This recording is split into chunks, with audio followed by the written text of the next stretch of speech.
Sound check. Testing 1, 2, 3.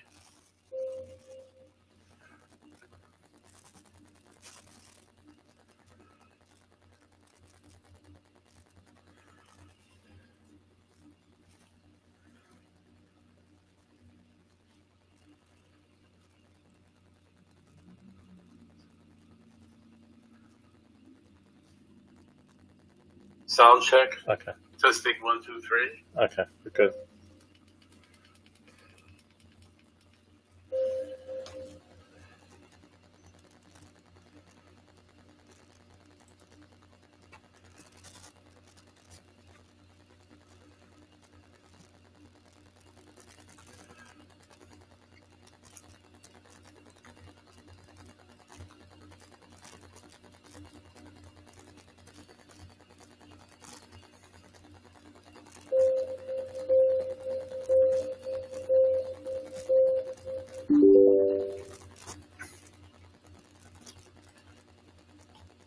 Okay, I think we're live on the air. It's Saturday, September 12th, and it's a little cloudy, but I see the sun peeking out. The pool in my area has extended the summer by 2 weeks, so if the weather is nice later on, I could go for a dip in the pool. But anyway, good morning. Hope everything is going well. And let's get ready for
Okay, we're back. Just want to make sure this is hitting up on my blog. It'll be nice if it does that. Let's see here.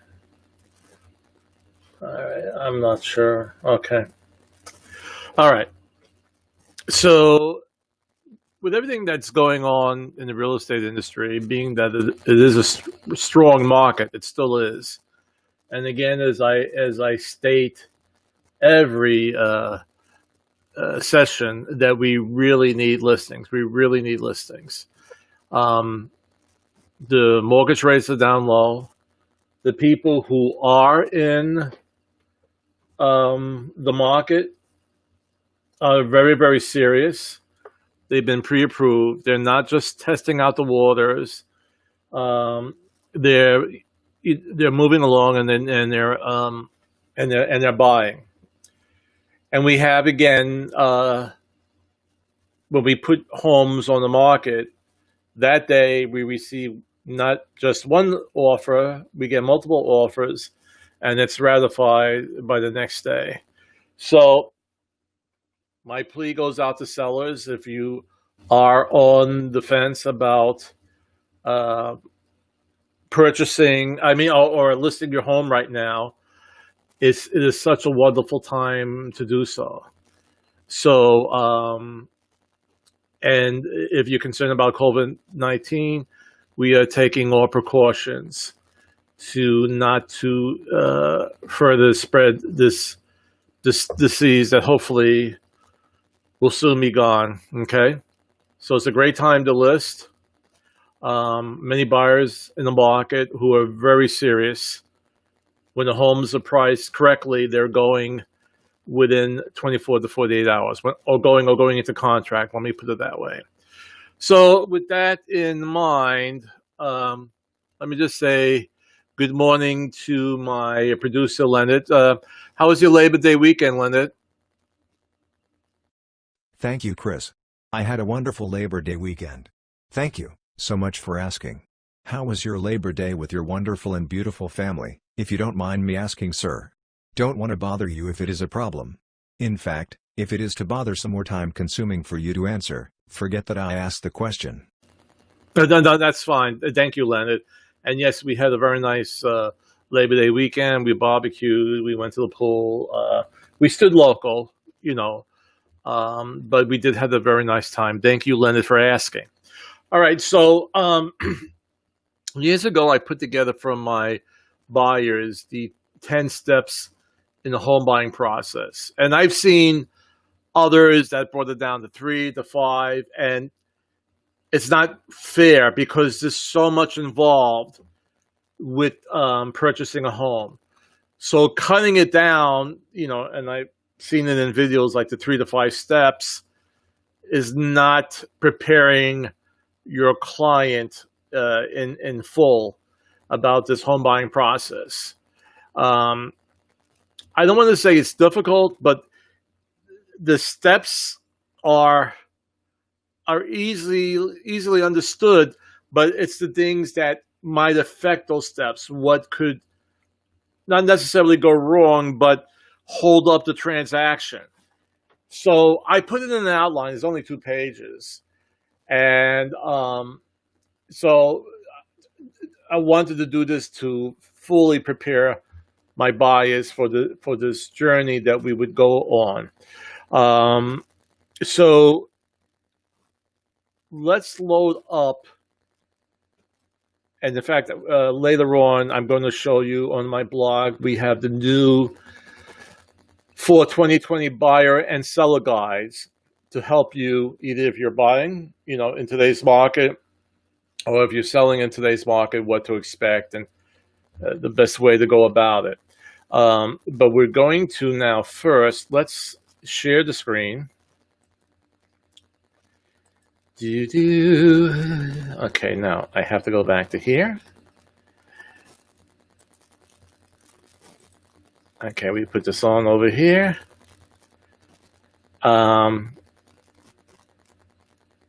Hopefully this is big enough. I might make it big. And actually, let me put myself down here. There we go. So it's nice and big. And we'll get rid of my caption here so it doesn't block anything. Let's load this up here. And we'll take this off here. And now you'll see more of the screen. Very good. Very good. All right. So I put this together. This is an original document. Okay.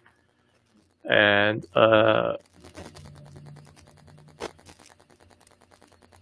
this up here. Okay. So the first thing is find a professional real estate, like me, a real estate agent. I've been in the industry for over 25 years, and I started out in Brooklyn, New York. I was also a high school teacher for 21 years, and in the day, I taught my classes, and then in the afternoon, I worked in the real estate office, and I was doing mostly, if not all, rentals. But doing rentals in Brooklyn, New York is a big difference from doing it in Virginia because, number one, we got paid by the renter, and it was either 1 month's rent or 10% of the annual.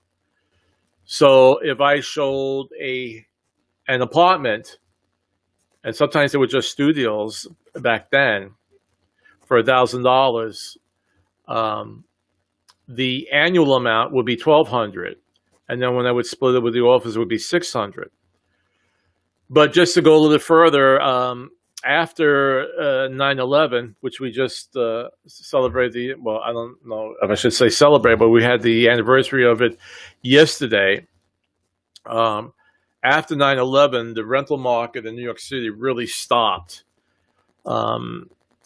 And mostly because the businesses were not hiring at that time, and the renters that we had coming in were mostly college grads who found jobs within the city and wanted to be close to the city. And many times they were getting apartments with roommates. But once 9/11 happened, um, uh, that market died. And there was another agent who was a full-time real estate agent, and they said, well, basically, there's only enough work for him. They laid me off, but I began working out of my home. I got my brokerage license, well, which I actually had already. It was associate brokerage license. I got my brokerage license. I developed a website, and I actually did very, very well. I did very, very well on my own, and to compete, I just charged 1 month's rent, where the other agencies didn't charge 10% of the annual. And the best thing about it, because I was working on my own, I did not have to share it. Okay, so that was really good. So if I got $1,000, I kept $1,000. There was no split, so that was really good. So that's a little bit of my background. I don't want to go into any further about that, but I was licensed back in 1993 in New York, and then I came down to Virginia, and I've been in the real estate business for over 25 years now.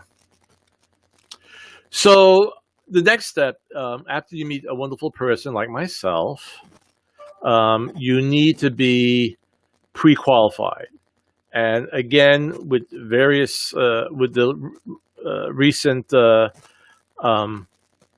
live stream episodes that I've had, we've talked about this getting pre-qualified, which I have such a hard time getting people to do this simple thing. And a lot of times they say, well, I'll wait till I find a home and then I'll get pre-qualified. But don't do that, because you might go to your loan officer and they do the pre-qualification. And by the way, it could be done over the phone. And then they say, oh, wait, we have an issue over here. These credit lines are a little too high. We got to bring them down a bit. Okay. And so you might not be able to buy for another 2 or 3 months. But I'm going to tell you, and this is the loan officer speaking, I'm going to tell you what lines, if you have some extra money, to pay down faster, because they report quicker to the credit reporting agencies, and we could get your credit score up a lot higher in a shorter amount of time. All right. So it's important to get that done first, not when you finally find a house. All right. But when you really when you have made that decision to go out and to search for homes. Okay. So you do that right away.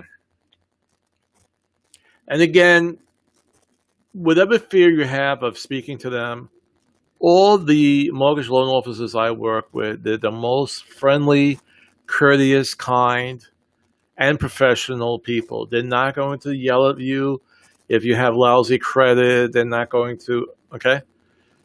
They're going to help you, and they're going to say what you should do. Okay? So don't have that fear of someone that's going to be yelling at you and saying all these things. That's not going to happen. They're going to help you. And even if you're a year out, 6 months to a year, at least you have a game plan. That's most important. Some people say, yeah, I'll get my credit down. And they don't. Most of the times, I'm being honest with you, they really don't. And, there's no motivation, there's no plan to do it. They say, all right, when it happens, it happens. No, you got to be strong about it. The ones who have had problems, they spoke to one of my loan officers, and my loan officers told them what to do, and they stuck to it. I had one guy in 1 month, we were able to get him a home. One guy took 3 months, and then I got him a home. So they will help you. Okay. So get pre-qualified. And then you go out and we begin viewing your homes. This is the fun part. All right. And we're going to go out and figure out, once we know your price range, if the loan officer says, well, your highest is 150, then I know we can't go much higher than that. I mean, we could look at homes that are 155, maybe 160, because we always ask for a little bit lower of offer on it. So we could go out, we know what price range to go in, and then if you say, well, Chris, I really need 3 bedrooms with 1.5 baths. I like a garage. Some people like ranches, which are 1 story. All right. And then we go out and we look at these homes that meet your criteria.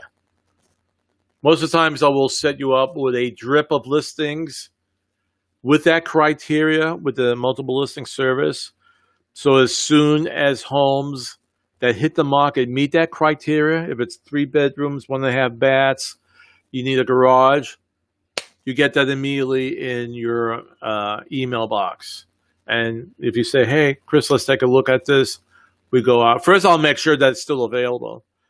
All right. But then if it is, then we will go out and take a look at that property. And then we have write an offer. Okay. And as we write an offer, actually before that, I'll do what's called a comparative market analysis, or a CMA.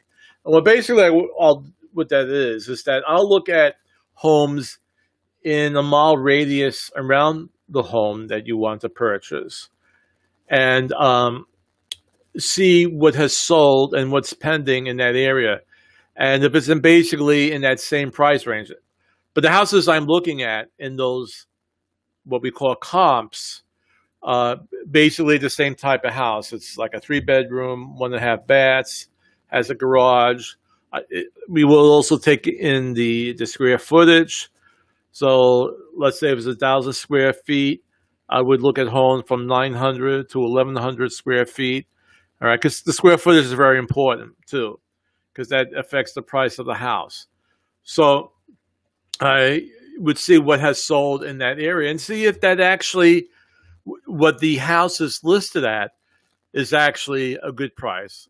They might be too high, and we shouldn't offer that high of a price. They actually might be too low, and which is actually a good thing, especially if there's a bidding war, and you find out, well, the house is really more than what he has listed at, so I'm going to actually offer him more. All right, so then we write an offer. Okay, and then here, this adds a little bit more. When we come to earnest money deposit, that's usually $500. It can be more. Can it be less? I came across it once where the guy was really short. I wouldn't go less than $500. I would go at least $500. If there's a bidding war, I would go higher. I would go to at least $1,000 as an earnest money deposit. And basically, this earnest money deposit is held, if I'm representing you as a buyer, I'm holding that until we have what's called a ratified contract, which brings us down here. And that ratification means that both the buyer and seller are in agreement. Okay, we both agreed on price. We both agreed on closing cost, what the seller is going to give, and I'll go back up and go over closing costs. And any other things that we requested. If you say, gee, I really want the carpets to be cleaned right off the bat, I really want that to be done for me to even say, okay, I'm going to move into the house or purchase the house. That goes under property conditions. So if everything is agreed upon, then it's ratified. Now, let's say something quick about closing costs. When you are the buyer, you're going to have your own closing cost with the bank at the end. And that runs between 3 to 3.5% of the purchase price of the house. Now, if a house is $100,000 or less, those closing costs are probably going to be a little bit higher, between 4 to 4.5%. Only because there are some prices or some items that are still priced high, even though the house is less, it's $100,000 as opposed to 200,000. But if a house is about 200,000 and up, you could go between 3 and 3.5%. And what is that paying? That is paying your bank fees, any type of points that you purchase, points to bring down the interest rate, your closing costs. There's also, for instance, if you're buying the house and you're closing by, let's say, November 30th, but the seller has already paid their taxes up to December 31st, well, that seller would have to be reimbursed for the taxes that they paid from, in other words, they already paid up to December. So you're going to take ownership of it beginning December 1st, right? Or it's closing on the 30, on actually, I think November only has 30 days. But it's actually, he's already then prepaid for December, but you're owning the house by then. Well, he or she, the seller, has to be reimbursed for that 1 month of tax payment. And we call these prepaid expenses. So this is all involved with your closing costs. And then most times I could get the seller to pay for those closing costs or pay some of it. It might not be 3%. They might give you 2% or 1%, but it helps you out a little bit. So you have to bring less money to the closing table. Okay. Once we have the contract ratified, we have to choose a closing company to prepare the closing. They're going to do also a title search. See, this, what I'm doing here, by the way, there's a lot to it. And I'm beginning to realize in my head that maybe I really need to go and just do a live stream on each of these topics, because it gets very involved. Because even when I talk about, doing a title search, there's so much involved with that as well. And they have to make sure, your closing company has to make sure that that title is free and clear of any encumbrances, all right? To make sure there's no liens on it. There's no type of, or there's not a possibility that someone else might be able to claim that property, all right? It could be in the past history of that property. A title has been changed. Let's say one owner passed away, but later on it's found out there's another heir to the property, and they may now ask for ownership to it or partial ownership to it. It gets very difficult. It really does. Okay, so the title company, who also does, the closing company prepares the paperwork. They themselves might also have the abstract to go down to the city hall to look at the titles of the property. Sometimes that's all in one company, but we'll just basically now call it the closing company. All right, now we go down to home inspection and termite inspection. Now, there's a difference between two. The termite inspection has to be done in the state of Virginia, or at least in the Hampton Roads area. I really don't know if it needs to be done for the entire Virginia, but we have to get it done because Hampton Roads is surrounded by water. And there's an old saying in this area, it's not if your house will get termites, it's when it will. Okay, so basically, there'll be a time where your house will be affected by termites. We were also affected by termites ourselves. We're actually on a slab but the termites went up to the roof, to the sidings of the roof, and began eating it up. So it happens. So the bank wants to make sure that your house is clear of termites. So that has to be done. Most of the times we get the seller to pay for it, okay, because it's their house. And if a house is found with termites, then it has to be treated. Excuse me. It has to be treated. And they do an application and they do a treatment. And once that's done, the termite company then issues a clear certificate.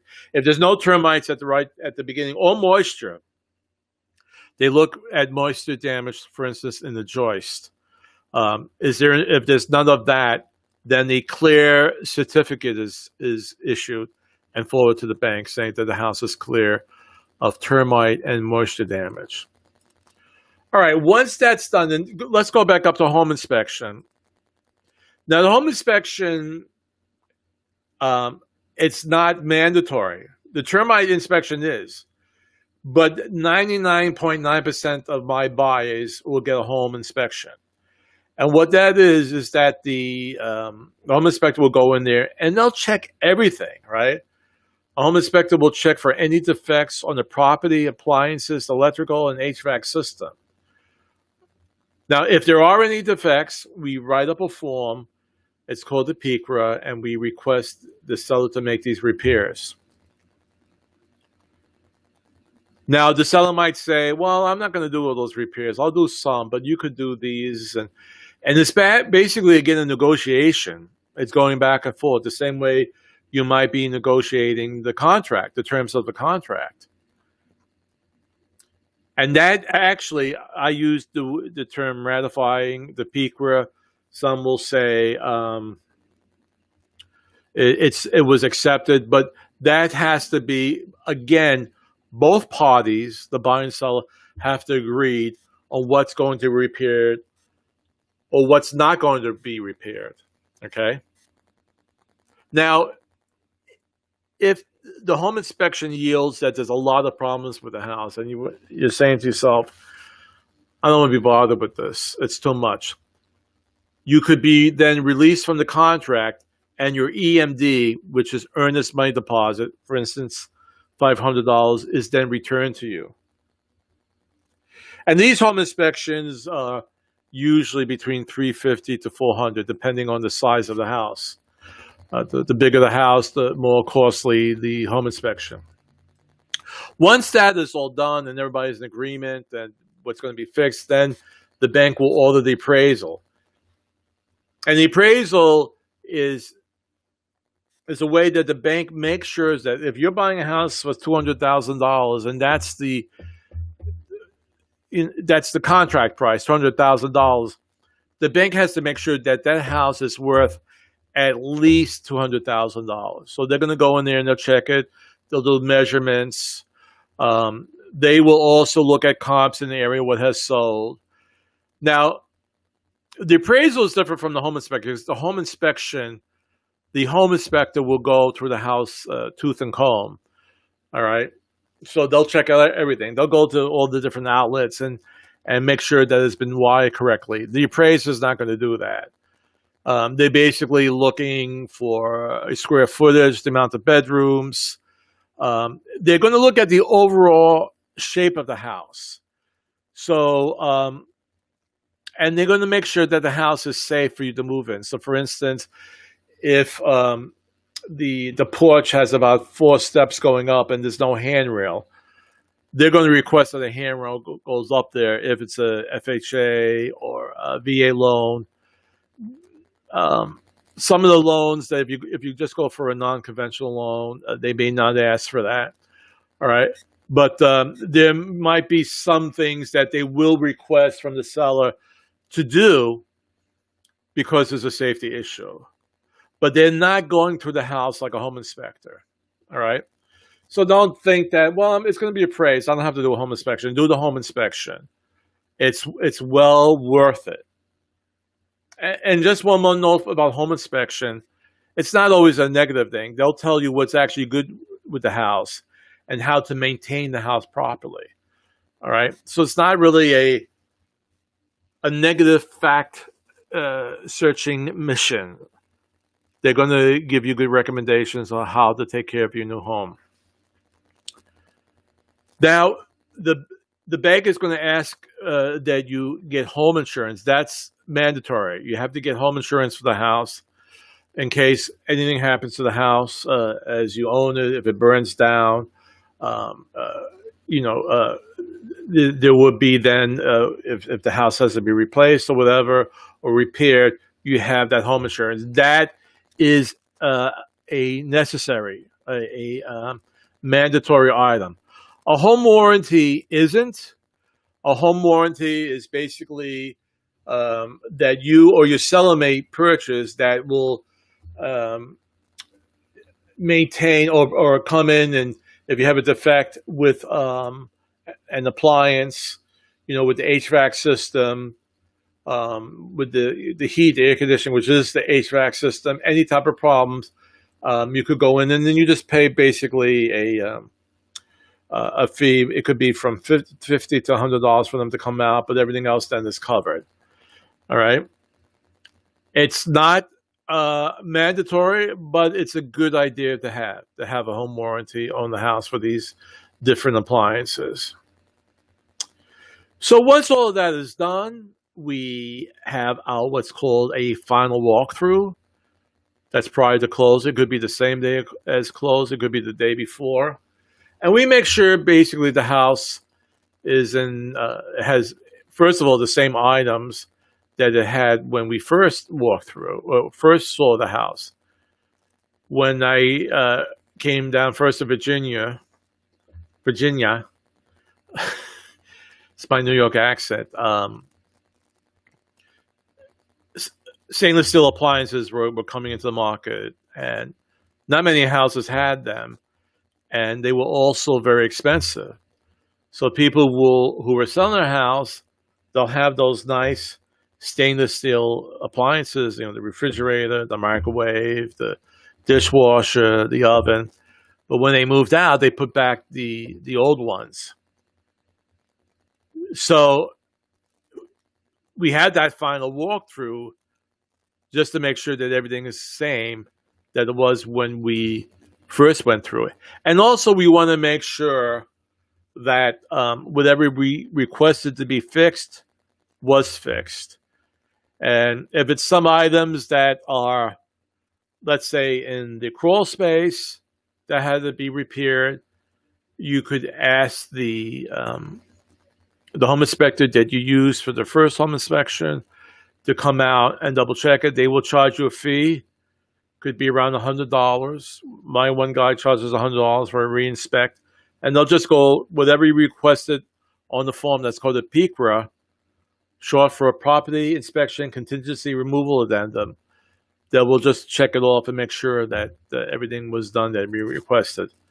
And then we have the closing, and that's the day you bring your down payment check and sign numerous bank and city documents. But it will be worth it because you will receive your keys and be a proud new homeowner. Now, actually, I have this on my blog as well. I actually might add it to the page that I have the home. Let's see. Because I have now on the blog things to consider when buying a home for a fall of 2020 edition. And then I also have, let's see, selling your house. That's also on my blog. And what I also added to it is because we have a lot of young people entering the market, buying their first home. And I have a millennial's guide to ownership, home ownership. And all of that is in my on my blog. And I'm mostly going to, on this page, I have it elsewhere on my blog, but I'll upload it to this to this page, my 10 steps in the home buying process. Now I could show this here. This is the exact, if you want to go directly to that page, it's down here, but it's kind of cut off. Well, anyway, it's about the article, most recent article in it. You know what I'll actually do? I'll post it to the comments, the link to that page, and you could then just click it and go straight to it. But what I'm going to do, I'm going to upload the 10 steps in the home buying process to that page. All right, so that was a lot for one episode here, and you know, what I'm going to do, I'm going to break it down and do separate episodes for those items in my 10 steps, because there's a lot involved with that. And this was basically like an overview. I have a little video for my home and buying, my buying and seller guides. So let me just show that to you now.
Okay.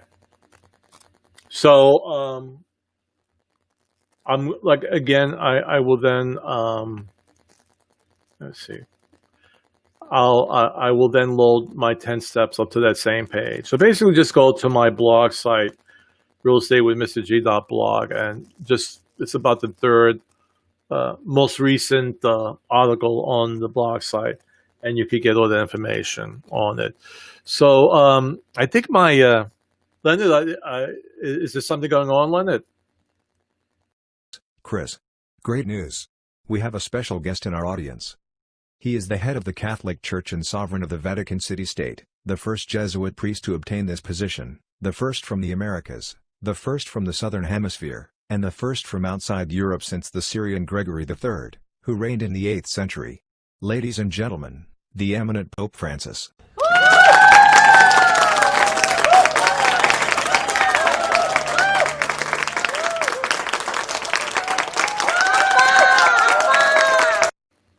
Wow, I didn't realize the Pope was there. Wow, that's really great. Thank you, Pope Francis, for stopping by. So we'll see you next week. Be safe, be well, wear your mask, keep 6 feet apart, and we'll see you next Saturday, okay? Be well, and thanks for watching.